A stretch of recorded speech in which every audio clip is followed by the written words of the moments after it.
好嘅時候做30幾萬就賺錢嘅，但係一做到20幾萬呢，仲係要蝕錢。可能聽落好多人都覺得好奇怪，但係20幾萬真係蝕錢。喺肇慶有一間茶餐廳，佢哋嘅出品好有香港嘅味道，而老闆基哥更加係廣州某間知名茶餐廳嘅創辦人。喺經歷過人生嘅起起落落之後，今時今日，基哥選擇從頭再嚟。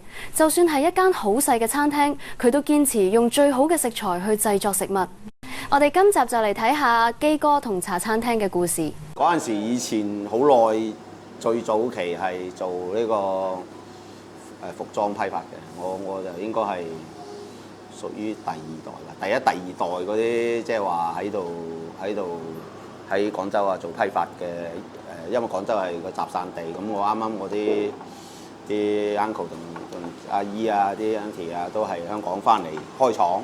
廣州亦都係演變啦，由一個好大嘅服裝批發啦演變過嚟，後尾我哋又轉咗去做呢個電腦嘅銷售同埋維修啊，嗰方面又經過一輪啦。即係嗰陣時叫做受改革開放嘅好處咧，帶嚟嘅紅利。嗰陣時就係想，不如我哋又搞間茶餐廳，咁可以即係大家老咗之後咧，大家到咗幾廿歲之後就可以所有嘅夥計啊都可以即係話照顧翻。後生嘅時候揾好多錢，到老咗未必話得啊。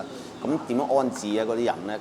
咁不如我哋就開間餐廳，以後就即係好似以前睇得，可能真係受呢個香港電影嘅影響啦，即係都會想有一種咁樣嘅情懷喺度咯。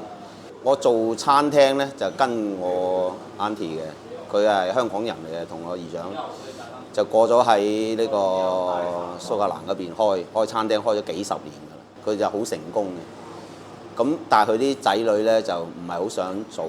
即係餐廳中國人 ABC 咧，即係都唔係好想做嘅。但係我哋就即係嗰陣時，我過到去英國嗰陣時，我就覺得誒點解咁旺唔做咧？咁不如我哋學下啦。咁咧就跟住佢嚟做咯。咁當然我係及唔上我 auntie 咁叻嘅嗰個廚藝，但係我覺得做一個餐廳用心啦。我覺得用心係比較緊要嘅，用料用心做得好係比較緊要啦。咁翻咗嚟呢度開。我照佢哋嘅製造方法啦，喺嗰邊嘅餐廳啊，自己整嘅咖喱原料啦，咁我哋主打幾樣嘢咁樣，滑蛋啦，即係自己配嘅醬汁啦，即係自己嚟搞咁樣。想即係一直就想做一間好啲嘅咁樣嘅餐廳啦。我哋開頭做嘅時候都還係幾好嘅，咁但係到疫情嘅時候咧，就有咗呢個變化。疫情嘅時候就大家都知㗎啦，個生意差，但係我哋又以前又唔係好想點講呢？同啲夥計有感情啊，唔想佢哋話即係翻去啊。有疫情嘅時候，你都知喺廣州嘅時候，鄉下啲夥計話鄉下都唔俾佢哋翻嚟啊。咁啊一直都喺度養住，每個月虧損好多錢啊。我哋啱啱嗰陣時又喺呢個越秀區呢，又係呢個重災區。咁咧每一次都要停業，每一次都係停，又唔炒得人咁，每一個月都要蝕，可能7萬8萬咁樣蝕。但係開翻嘅時候就係得嘅。咁我哋即係啱啱到23年尾啊，一直都即係捱死捱住，即係唔想話放棄。我個人又唔係好中意放棄，因為我以前做嘢咧都試過好多失敗嘅，跟住又從頭嚟過。咁我做嘢就即係人，我覺得感覺上總會有成功有失敗嘅，唔講得係話咩成功咯，只係我覺得就係只係做呢個茶餐，即係都做咗有10年8年啦，10年啦，呢個淨係茶餐廳呢個行業，唔好計話喺嗰邊喺英國嗰邊學啦。咁叫有少許嘅心得啦。之前咧又幫個朋友開過另外一間分店咧，佢亦都係賺錢嘅。咁但係因為太近啦，就兩間店可能太近，變咗間舊鋪咧。就會有呢個衝突咧，有少少咁就我喺呢個25年嘅咧就冇做啦，嗰間舊嘅嗰間餐廳。咁啊原先就想唔做停一停嘅，但我朋友阿 Ben 哥咧就佢係呢度人，佢又話呢邊肇慶呢邊咧就少，即係佢呢度就少呢一種比較正統啲嘅茶餐咁啊，翻嚟試下啦，佢啊想挽救下我啦。我哋過嚟呢邊探查嗰個鋪頭係廣州嘅1/20。咁我嗱，好似我哋而家呢間鋪頭咁搞，我以前間鋪頭我搞咗差唔多100萬落去啦，前後後。呢間鋪頭只係佔我以前嘅一部咖啡機咁嘅錢，你諗都諗唔到，即係幾萬蚊就少5位數就搞晒落嚟啦，連押金連成。廣州咧有一樣好，廣州個流量真係好大嘅，無論喺呢個外賣啊，即係我哋外賣呢度未上啦，我哋啱啱開始上。嗱，我哋呢度價錢咧比廣州要平一半嘅，同埋或者係甚至乎係得佢嘅1/3，因為我哋就係想賺幾蚊，即係因為呢度屬於可能4線5線嘅城市啦，即係佢哋接受嘅呢一種類型嘅嘢就係15蚊，但係我喺廣州我哋嘅定價係30蚊嘅。但係如果你喺呢個模，你喺廣州做呢，就係唔得嘅。我哋由18年開始做啦，廣州嘅25年嗰陣時我哋走。已經開始廣州係出現翻，即係好多10零蚊啦。以前係好少呢啲咁嘅飯噶嘛。即係點解會有呢種？因為大家呢個經濟衰退啦，叫做即係大家都好緊，即係冇揾唔到咁多錢啦，失業嘅人又比較多啦。呢個係大環境，即係冇得講嘅。你強如呢個恒大啊、碧桂園啊嗰啲咁樣都會頂唔住啦。咁無何況我哋呢啲咁嘅蚊型企業啊、蚊型嘅個體企業啦。咁我就係想話。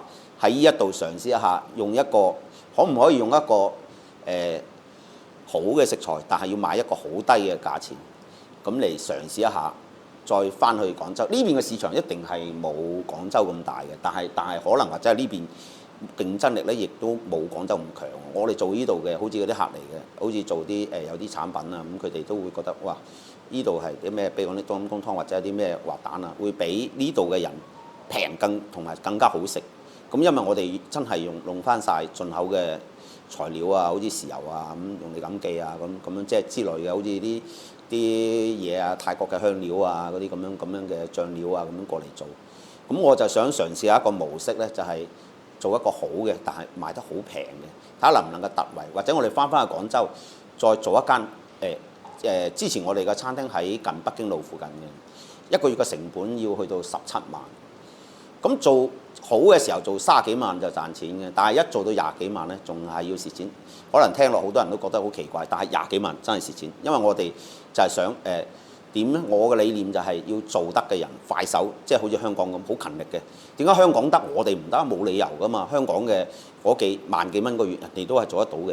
咁廣州都應該做到㗎，廣州人流比香港又一樣多㗎。咁但係廣州咧就係前幾年就 OK 嘅，但近25年開始咧就比較即係向下走，咁咧就大家對嗰個消費力都係即係有敏感咯，價錢上方面都係有敏感。咁但係如果你做一個好嘅產品，你嘅原料一定唔會平得去邊樣，食材都係好關鍵。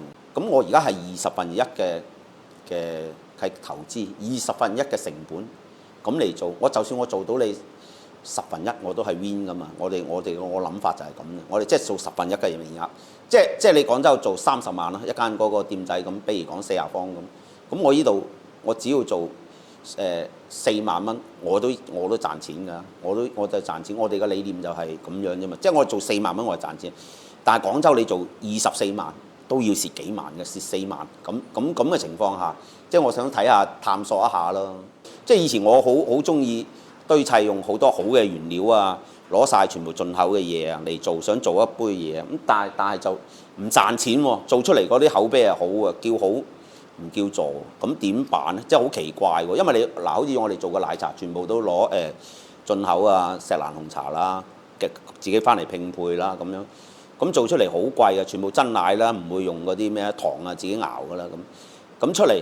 但係識嗰啲就好咧，唔識嗰啲，喂，人哋街邊啲奶茶賣1蚊嘅啫喎，2蚊嘅啫喎，咁你冇辦法嘅喎，你個成本係幾倍喎，咁只能夠等嗰啲客，咁所以係喺呢個成本上點樣先能夠用一個好嘅食材，以一個低價去賣俾嗰啲客人，即係等佢能夠可以覺得你間嘢，好似今日嗰個人嚟，佢都話：哇，你啲嘢咁大份嘅，又平又靚又好味，佢話。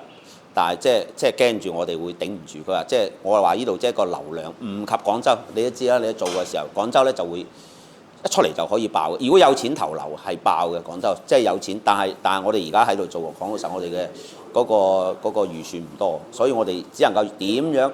其實亦都係可以反一方面，比如講好似我哋老咗，或者係啲後生可以創業嘅時候，點樣可以用一間即係好少嘅預算啦，可以去搞一間鋪頭啊。